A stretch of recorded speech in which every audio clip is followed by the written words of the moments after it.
सम्राट विक्रमादित्य की स्वर्णिम अध्याय को जीवंत रखने के लिए मध्य प्रदेश सरकार द्वारा 12, 13 और 14 अप्रैल को राजधानी दिल्ली में विक्रमोत्सव 2025 का आयोजन किया गया,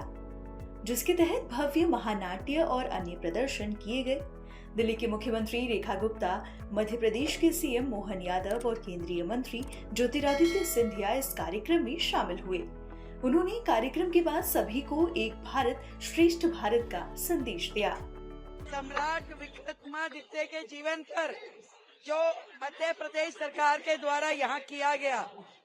ये सच में वो संदेश देता है कि एक भारत श्रेष्ठ भारत। जब राज्य अपनी को पार करके दूसरे राज्य में आकर के और देश की राजधानी दिल्ली में आकर के विक्रमादित्य जी के जीवन पे नाट्य मंचन करवाते हैं, तो ये संदेश पूरे देश के लिए, पूरे राष्ट्र के लिए जाता है। एक ऐसे राजा जो इतिहास में गौरव को प्राप्त करते हैं, जिनका जीवन हम सब राज्यों की सरकारों के लिए संदेश है कि किस प्रकार जनता के हित में काम करना चाहिए। तो मैं और दिल्ली के सभी निवासी बहुत खुश हैं कि ये आयोजन दिल्ली में हो पाया और उसका आतिथ्य करने का मौका हमें मिला। दिल्ली में 12, 13, 14 अप्रैल का ये दिन